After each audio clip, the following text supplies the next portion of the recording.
Jim, what a pleasure to have you today. I really appreciate you joining the show. Something incredible has happened over the last couple of years, and I have a confession to start with. I've always said there's no such thing as AI. It's sophisticated statistics. It's nothing real. But I was in shock when ChatGPT came out. And that was the first time that I said something has changed. You're doing something incredibly interesting today around generative AI. Tell us a little bit about what you're doing today. It's funny you say that, Ari. I came to much of the same shock and awe. So, by way of background, I've been a serial entrepreneur for most of my life. I've started and built over a dozen software and information technology companies over that time frame, and have seen a lot of great tech, and have had some great successes and some not so good successes.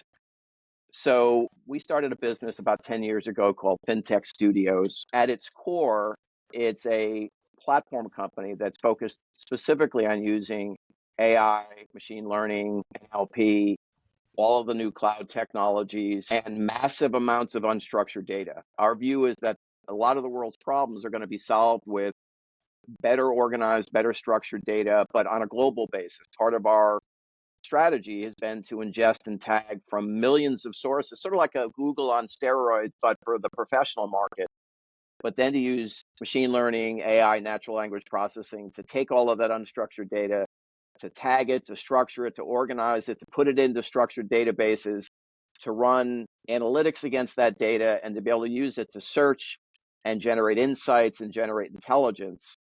So we've been a huge fan of using the most advanced stack. In fact, all of my prior companies like Multex, 25 years ago was using the most advanced stuff when the web first came out and people were starting to do some really crazy things. But what was interesting is most of our effort around AI, machine learning, NLP was all in the back end of our platform, Mm. all in the, so call it the ingestion pipeline process, this thing that at Multex, I had 600 people manually tagging and index brokerage research and fundamental data and so forth in much smaller scale. I mean, hundreds of sources. The whole business before we took it public only had millions of reports in it. And that was amazing. Today, we generate millions a day from millions of sources. But the other trick is languages. We've really figured out how to take languages in any language, German, French, Italian, Chinese, Korean, you name it, and not only find it, but translate it into any other language and generate insight out of it. So when ChatGPT came out, what was fascinating is we'd already built some really solid B2B market intelligence and regulatory intelligence platforms. We had a large and growing client base that today has over 800,000 users, and all of them licensed B2B users with, big clients like a Citibank or a JP Morgan or an S&P Global or an Accenture. But the products have just advanced so much and the capabilities with the advent. So fortunately, because we had this massive data moat of billions of documents over the last 10 years and trillions of data points, part of the problem, as you probably know, with large language models are hallucinations and relying on these models as sources of truth. They are not databases. Right. People's fallacy is if I ask it to give me factually correct data, either it's old information because they don't update in real time, they update annually or periodically, but B, they don't structure data in ways that you need for the sort of stuff that we do. So when ChatGPT came out, it was revolutionary in my mind because all of a sudden now you could start to, in both a structured way but a conversational way, sift through and find sort of the needle in the haystack, this insight around companies you're tracking or people you worry about or sectors or industries you care about or the portfolio that you're managing or ESG or crypto or anything that we track, because the world is changing so rapidly, no human can keep up with it all. Right. And so we've launched a product called Power Intel AI. It really is, think of, if you're familiar with products, which I love, like Perplexity and all of the ChatGPT-like equivalents from Google, like Gemini and Claude from Anthropic. They're all really cool, but they're not built for professionals. They're built really for consumers. And when you put it to the test, I think what you're going to find is there is increasingly this view that Gen AI particularly is moving even more aggressively because of the problems that you need to solve into vertical markets rather than just consumer markets, because that's frankly where most of the money is spent anyway in this. But yeah, it's revolutionary. I would put it up with the advent of PCs. When that first came out, it changed the way businesses operated. And when the web first came out with Mark Andreessen and Netscape and the first browser, right? And then online services that spawned from that and e-commerce services. And now everything is online and social media has exploded. And then the smartphone was sort of the number three in my list of revolutionary technologies that changed the world. And I would put generative AI, even in its very early raw form, into that same category. I completely agree. I want to dive into who is actually using your customer. So the it's basically a business intelligence platform. Tell us a little bit about the day-to-day of who the consumer is, who the user is, how they use it, and what is the problem that they're actually facing. Sure.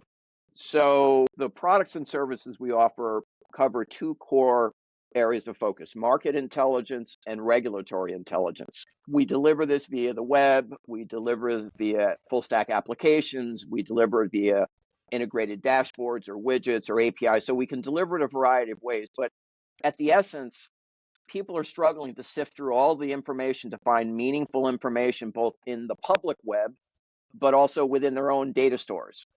Finding contracts and the right policy information and figuring out what's material and what's important is increasingly difficult. So if you span across some of our clients, so for example, Accenture is a very big client of ours and a partner of ours, and they use our products mainly for regulatory risk and control and compliance, not only for their own businesses internally, and they have a number of use cases, including anti-money laundering and risk monitoring and compliance management on behalf of clients.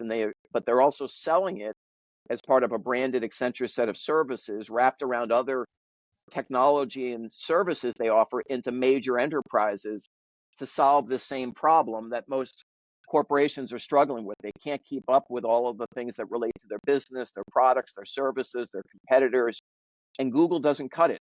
And Perplexity is cool, but it's not built for professionals. And so there's this big gap.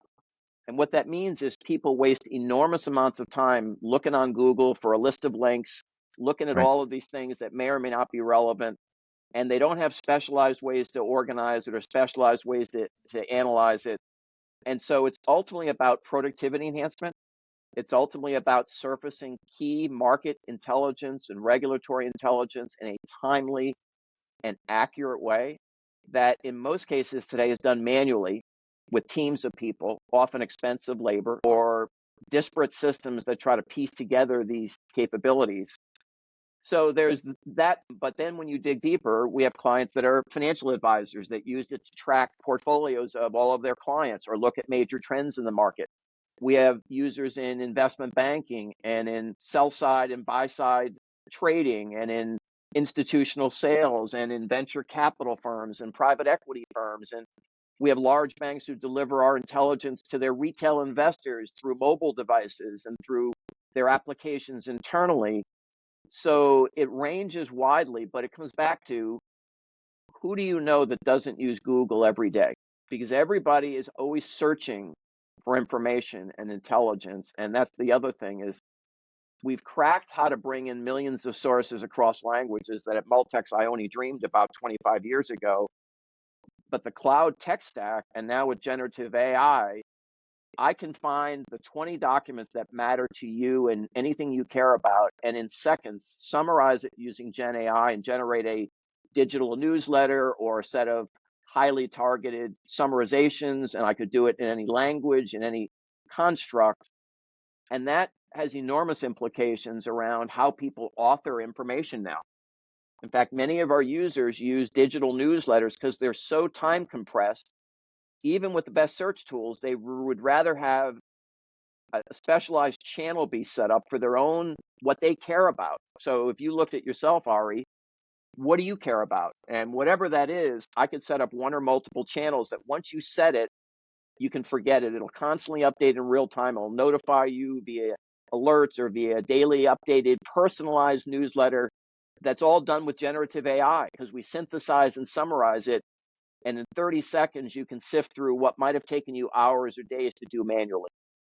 So here's what I'm hearing. I want to kind of simplify it to bring all the audience with us. We have massive sources of data. The way we kind of went about it in the past is we put in a search query. We got, you know, thousands, hundreds of thousands of results, but really we only looked at the top 3, 4, 5. If we're really being thorough, maybe 20. And then we had to go into each website and kind of see, does this make sense to us? Really, these people are trying to sell us on something, and kind of find the nugget of truth. Hugely manual and intensive process. What we're shifting to today is, ChatGPT can answer stuff and information based on the information that it has, but it doesn't necessarily have the ability to go out and do research. And it can't necessarily use my private information that my organization owns. And even if there is a way to kind of upload a few documents, I'm kind of concerned about privacy compliance, PII, stuff like that. So there's a gap in the market for a professional tool to help us not just look at the first 20 results, but look at all of my data and find a very specific nugget inside of that data, and then put it through a very specialized process where I'm trying to get an output of a very specific need. The uses of these are not, it's not for marketing purposes.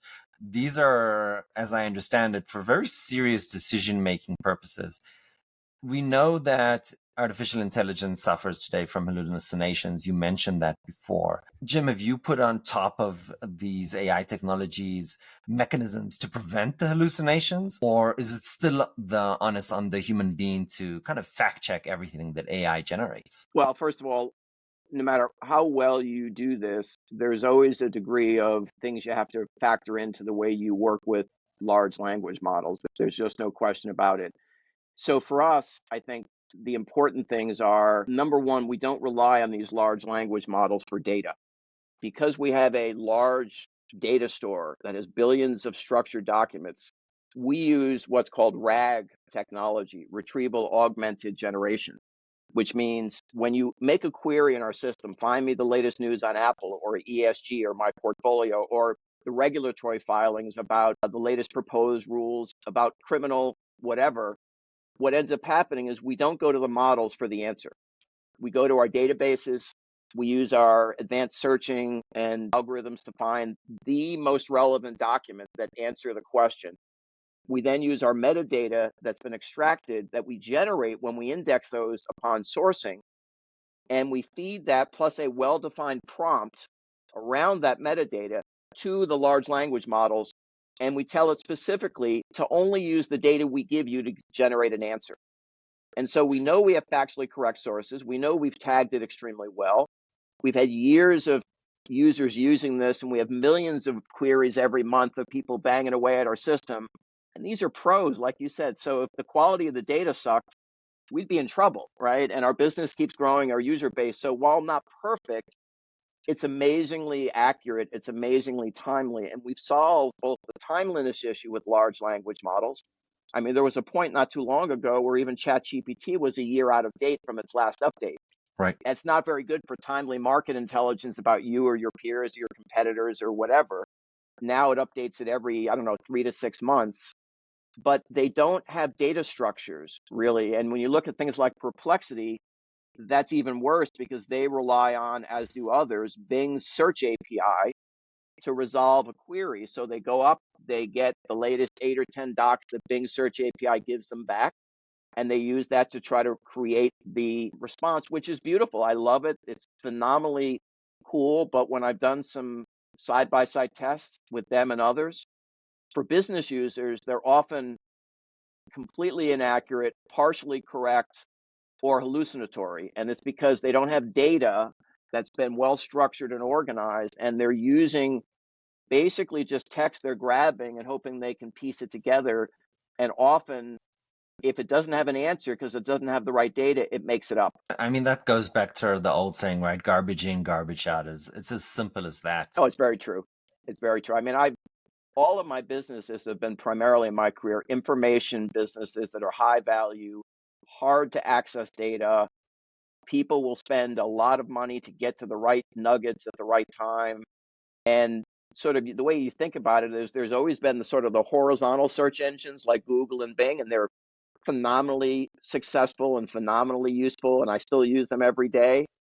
And then for millions of users in professional markets, there's professional search engines. There's FactSet, there's Refinitiv, there's Bloomberg, there's S&P, there's LexisNexis in law. There's all of these verticals that people spend large amounts of money. I mean, a Bloomberg terminal is $2,000 a Right. month, and yet they Right. have 350,000 users who are willing to pay it. And that's true for a FactSet or an S&P. So think of it as vertical search. Why are they in business and not Google? Because Google doesn't do what they do, Right. and they don't do what Google does. We try to really bring the two together and have a very specialized, deep vertical, but using highly structured global data in multiple languages and then applying Gen AI at the core. And so we think that is a big differentiator, and that solves a lot of the problems, because our biggest problem in life is we don't have enough time. We don't Absolutely. have enough time to get to the answer. And for businesses, the wrong answer could put you out of business. I think it's incredibly interesting. There's a lot of fear, I believe, around AI that it's going to take the human being out of the equation. But what I personally believe and am seeing happening, that really it's empowering individuals to be smarter and really define their strategies and tactics, and then have a lot of manual data just be done for them. So I would almost argue that the AI tools are really going to be putting people out of business only if they're not going to use them. So if you either stay behind and get left behind, or you kind of embrace and become more productive, and that really becomes your competitive advantage. I wanted to ask you about the future.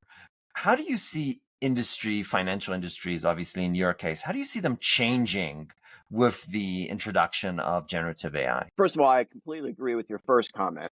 Maybe I'm always the glass half full or the optimist, but having been around long enough, I can see already what this is going to do. It's going to revolutionize every job in every Right, industry, even in farming or manufacturing in places. Now, those are slower to adopt. If you look at the adoption, it's mostly in tech companies, right, financial services companies, more advanced companies, but it's starting to accelerate. So I agree with you. First of all, you have to embrace the change. If you didn't embrace PCs when it came out, you wouldn't have been hired, you wouldn't have been promoted, your business wouldn't have grown. If you didn't embrace the internet, I can remember when I launched Multex, which was one of the first web-based delivery of brokerage research in the world, with Goldman Sachs and Morgan Stanley and Merrill Lynch research online that never was done before. And I had a lot of brokers saying, I'll never put my research on the internet, ever. It'll never mm, work. And now all of them do it. It's their core way of delivering it. So I think you have to embrace this technology. I think it will change your job. It'll make you more productive. It's really, they're not going to take over your job, right? They're going to assist you. What I just did earlier, it would assist me in what I would have spent hours doing menial searching and trying to right. sift through 20 blue links on Google and reading every article and trying to figure out if it's even relevant. And that's after I sifted through all of the ads and sponsor links on Google. Um, so I think the future in financial services is full on adoption of AI in existing workflows so that you can start to add incremental value.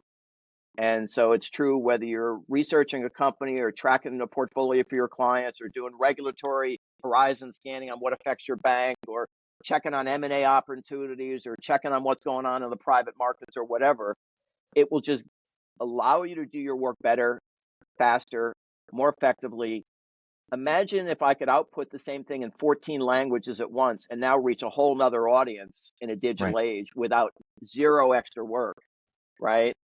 So I think it will change. I think if you don't step up, you run the risk of being antiquated, right? It's the old horse and buggy versus automobile story. At some point, if you didn't shift gears, you better find a new industry to work in, because horse and buggies were going to go away.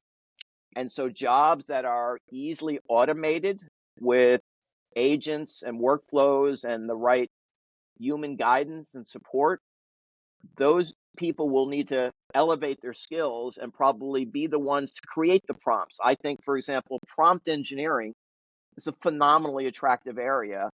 We put a lot of energy into it to get the prompts right, to get the outputs right, to get attribution right. It's not easy, and I don't think the average human is going to spend a lot of time writing a long prompt with a lot of stuff he doesn't quite understand. So I think it's going to be everywhere. It's already in your watches and in your phones, and you see it now in all of the new advances coming out by all of the major players. So I think it's a question of embracing it and realizing it's not going to take your job. It might make your job more valuable. It might allow you to do more, to reach more customers, to do it more productively. There's even an article I read, which I found fascinating, that with all of this technology and with three really smart people, you could build a three-person unicorn, a company worth $1 billion. Multex, I got to 1.5 billion, but it had 600 people, Mm. and we had raised 50 million of private capital and another 50 plus million of public capital, and it took 10 years, but 600 people. Only reason you can do that now is this technology.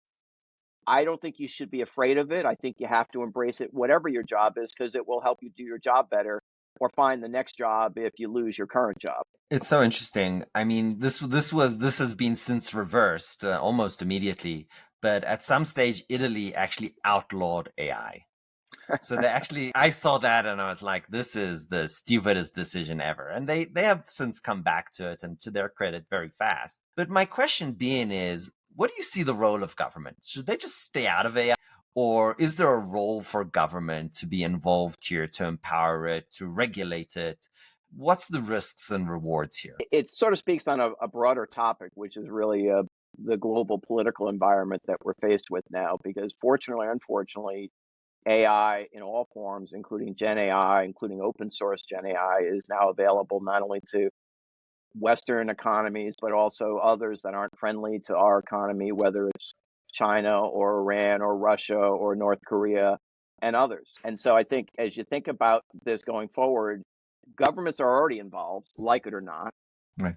There is a role to play for governments to provide guidance, to provide guidelines, to provide standards, to look out for the interest of consumers. I'm glad to see that some of this work is going on. I think in some places I sense that they're overstretching. And also I think they could be, if they're not careful, they could have a disincentive that might actually help other countries and other economic systems leapfrog us if we restrict and constrain through over-regulation a burgeoning new birth of a major industry that will change the world, right? And certainly there's concerns about everything from copyright to privacy to hallucinations.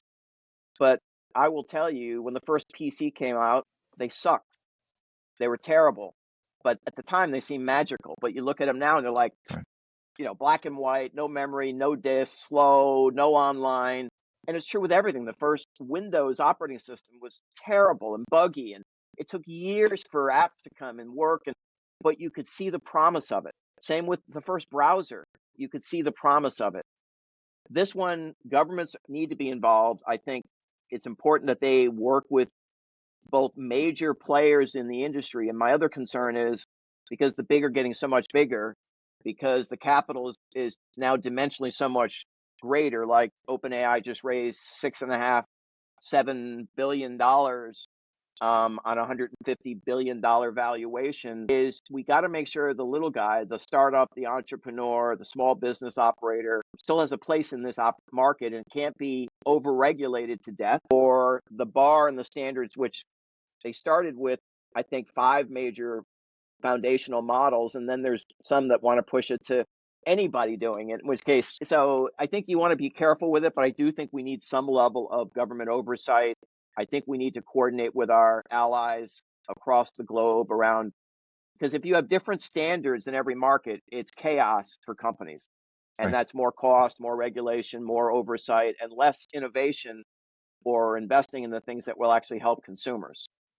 I think that's such an incredibly important point that you're making, because we kind of think that, government, they add this regulation. Oh, that's protecting us. That's going to help us. But in some cases that is true. But in other cases, what that really does is protect the incumbents, because Totally. the incumbents have that money, they have the ability to comply. So what you're really doing is you're preventing new entrants, you're preventing entrepreneurs, you're really preventing innovation. And by preventing innovation, really you're preventing competitors, and thus you're preventing bringing down prices and commoditizing services. So in many And ways, I then think, and then they complain about these big oligarch, either monopoly right, structures or massive companies that they then want to break apart that they effectively help create help build. Yes, by creating regulatory costs and efforts that are so oppressive that you need so much capital to comply or certain staff to deal with it, or the big players that have enormous capital and are throwing more at it every day, they're able to get past that piece and keep advancing, whereas smaller firms won't even get to the starting line. that's right. That's right.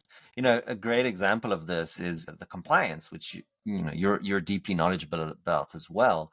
Just to get one of these more, let's say, standard compliance standards, SOC 2, ISO 27001, even GDPR, you can spend minimum of 6 to 9 months on getting that done. And you're spending hundreds of thousands of dollars to do that, which I don't know many startups, right? To, a guy and a girl and a dog in a garage that can do that. It truly is a barrier to entrance. One of So the that's reasons, by the way, our regulatory and risk business is growing is exactly for that reason. The number of laws and rules and proposals and amendments and all these things are exploding, and every business, including the small ones, can't keep up with it.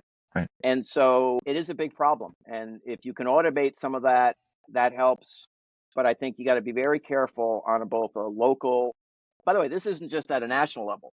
States have their own laws and rules and guidelines. And you Right. saw California was trying to enact some recent laws that the governor didn't approve, that there was a lot of resistance from technology companies as to the impact, negative impact that that would have had. And if California, which is usually a leader in new forms of consumer protections and ESG and climate Right. related stuff, starts getting into this aspect, having been the birthplace of most of the AI and stuff, which also is sort of weird. Where do you think that would go with other states? Other states would follow California, and all of a sudden you'd have a much different regulatory climate at the state level. And so now Right. you'd have to And we've be seen that concerned happen, right? about state by state differences, that Yeah. how can a small firm possibly, particularly an online firm that does business anywhere in the world, now have to figure out all the things that might be happening at the federal level, at the regional level, like EMEA or Europe as a group of countries, or now at even the state level, or even at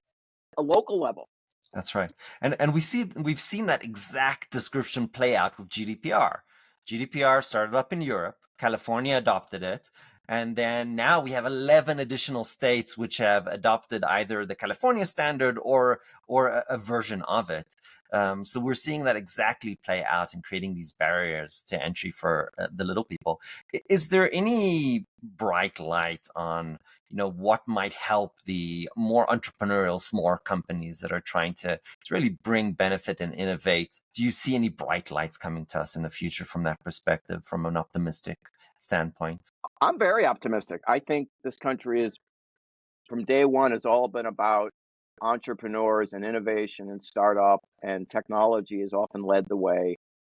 I think this country is the world leader in almost every technology. I would hope, and honestly, we bring manufacturing back to this country, and not only for job employment and all those things, but it builds infrastructure and skill sets that can be redeployed for a lot of these new age things. I think the reason I brought up the three-person unicorn, I think the right people with the right tools can build anything today. And because they move, the reason we're successful is we move faster than almost everybody. We're innovative constantly. When ChatGPT came out, we were on it the next day. When the 4.0 model came out, we had it in production the next day. Most of our clients didn't even know it existed, had no clue how to do it, and would be trying to do this months or years down the road. And the problem is things are moving too quickly. And that's the other reason is, while there's a lot of money out there, both in the venture community, right now the markets are a little fickle, but that will Yeah, change. I've been in these markets for 40 years, and there will be another day when, for the right reasons, more of the private capital flows into more and more startups. Plus, I think you're seeing this explosion of secondary markets, right? The IPO markets are struggling, but there are private markets and secondary markets. The reason I bring all that up is you need capital formation. You need to raise capital, but with technology today, you don't need to raise 10 or 20 million to start. That's right. Perplexity started with a few guys in a lab that had a lot of good ideas, and they built a prototype, and within a year they raised $27 million, right? So it's still doable. I think there's a lot of hope. I think the regulatory issue works itself out. Or like with me, you build a business around knowing that regulations will keep growing and expanding and trying to solve, because there's tons of problems just in that area that you could focus on. But I would also say we're in a global world that everybody will be doing this. Gen AI will be everywhere. And all you need to do is have a sliver. Think of it as a very thin slice of a vertical that you're just really good at. And you've built the right data and people and products. And it may not be the next Facebook, but it could easily be a successful venture, a successful project. So I'm very optimistic. I think my biggest challenge is with the corporate structure, both in the United States and other sort of traditional industrial countries. I think the corporate structure is suffering, right? The bureaucracy, the stagnation, the lack of, now companies fire entire teams to meet their quarterly numbers. There's no Right. lack of trust. There's a lack of trust and confidence. And so the best people really don't want to work in corporate structures of any consequence, which further puts the opportunity into startups, right? If they're firing people, you'll find often in recessions, when people are letting people go, that's when many of the biggest startups were formed, because the best and brightest went off and started their own businesses, often to compete with the companies that fired them. I would argue that to a certain degree, recessions are a great time for companies to invest. You know, the cost of labor goes down. You have basically the opportunity to grow and then kind of come out with a bang once the recession is over. So in some ways, it's even an opportunity if you adjust accordingly. Jim, Absolutely. I want to ask you a difficult question. What piece of advice would you give 20-year-old Jim? What piece of advice would I give 20-year-old Jim? So when I look back at 20-year-old Jim, I was just in the process of starting my first software company as a senior at RPI, which is a technology and engineering school in Troy, New York. And I had done some co-op assignments because I was struggling to figure out what the Jim of the future was going to be. And I originally went into school as a chemical engineer and did some co-op assignments, and I realized I hated engineering, but I loved computers. So when I came back, I changed my major to a technology management, computer science minor major. And so I guess the thing I said to myself was, you have nothing to lose by starting your own company at 20, because you can always go and get another job. And so if I look back at it now and say, what would I tell myself now that I didn't tell myself then? One would be, don't work 120-hour weeks. I wasn't married, no kids, I had girlfriends, but I was working 7 days a week, 12, 15 hours a day, to the point of obsession. And I would say now that's maniac. There's a life balance that you have to think about. I would have also said, focus. 20% of what you're doing is going to generate 80% of the results. And so now I'm very big into focus, focus, focus, right? And everything else you can't deal with. Even in scale, even as a big company, you need to focus, because markets are moving fast, technology is moving fast, the culture, everything's moving quickly and with degrees of uncertainty. And then be flexible. I would say early on, you think you're smart, but you realize now you were pretty stupid, you were pretty naive, but you were aggressive, you were motivated, excited. I mean, I started at the time Bill Gates was starting Microsoft and so forth. So I was like, this is going to be the biggest. I really believe this was going to be, and it ended up being the biggest revolution known to man. But I also would say raise more capital, because as a 21-year-old, I raised $1.5 million, which got the business off the ground, got us into some products and services and revenues. But ultimately, when we started competing, when software started being distributed more than just in brown paper bags in a little computer store, but with big ad campaigns and marketing, without the capital. And so again, those would be some of the lessons and things I would say to the Jim of 20. I appreciate that. With your permission, I'll add some of my own experience. Also, a serial entrepreneur, I'll say one thing: the companies that have failed, even in failure, I have learned 10x more than I would have learned in failing than I did in a year, let's say, of corporate America. So if you're a 20-year-old youngster doing your own thing, you will learn so much that even if you fail and you decide to take a job a year or two later, you have so much experience that will be valuable for the corporate environment, that would be, I would say, 10x, 20x more valuable than anything else. So I would It's funny you say definitely, that. It's funny you say that. That's exactly what I said to myself at the time. I got nothing to lose. that's right. I'm going to be more valuable if I gain all of this experience. And I will tell you, those 100-hour weeks for 3 or 4 years, I gained 20 years of what I would have experienced in corporate America in 3 or 4 years. And I Yeah, went on to start another one, and so forth. So, yeah, I had nothing to lose, everything to gain. And that first company, Mirror Images Software, did not succeed. After I left, a year and a half later, it went out of business.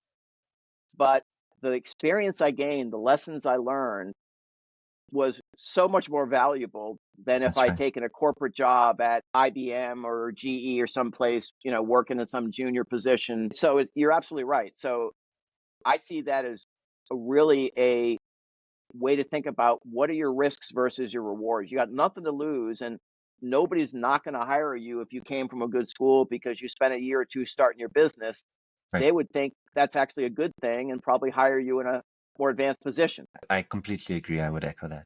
Jim, it was such a pleasure talking to you today. We covered a lot of interesting topics. I appreciate you coming on the show.